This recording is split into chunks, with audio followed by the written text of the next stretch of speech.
Welcome to a quick update on public health issues of interest to you. There's been a lot of discussion from the AMA, from media, from politicians about free speech and medical disinformation. And the fact that these are really competing forces with which there's no clear answer. Free speech pretty much allows you to say anything you want, including falsehoods, as long as they don't present an imminent risk of violence or danger. So the classic example is crying fire in a crowded theater, which is not protected free speech. Uh, so, how do we balance these two? We have a lot of people suggesting therapies or giving out information which is clearly fraudulent or incorrect, and does pose a serious risk of harm to the public at large. And then at the same time, are they allowed to have an opinion that you should take ivermectin, or have an opinion or recommend to patients they should take hydroxychloroquine, even though both of those have been convincingly shown to do absolutely nothing and actually pose a risk due to complications and side effects of those drugs when treating COVID?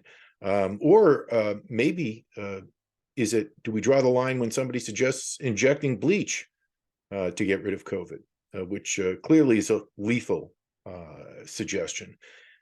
The dividing line is pretty hard, and we need to look at these issues clearly. And in California, there are a few court cases right now that are saying that the ability to distinguish medical disinformation and dangerous information from the right of people to have a different opinion is extremely subtle.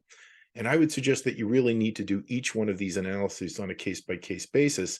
Obviously, suggesting something that is highly dangerous and clearly not scientifically proven probably crosses the line on medical disinformation, which should be prohibited.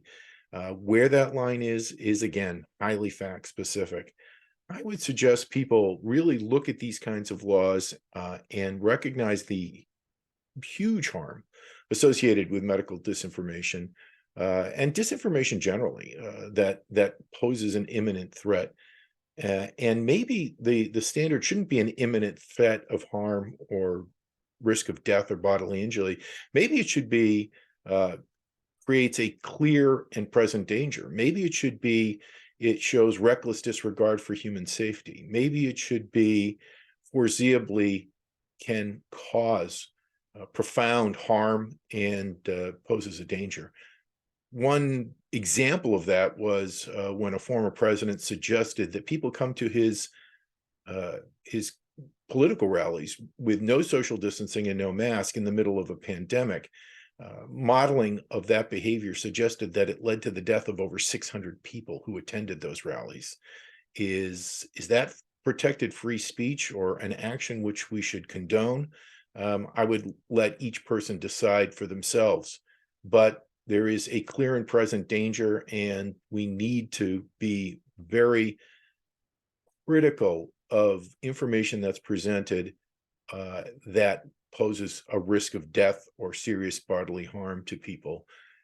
Clearly, free speech is limited, and even in some court cases in Massachusetts, free speech that allows someone to suggest that somebody and actively encourage someone to kill themselves is prohibited. And the Supreme Judicial Court of Massachusetts prevented a woman and convicted her of involuntary manslaughter when she sent hundreds, if not thousands, of messages to another classmate slash friend, encouraging that person to commit suicide, and that person finally did, which is truly despicable behavior, and I think should have legal ramifications, as the court, I think, correctly decided. But where does free speech end, and where does truth and encouraging salutary behavior rather than potentially lethal behavior end? Love your thoughts and inputs on this, and I hope to hear from you.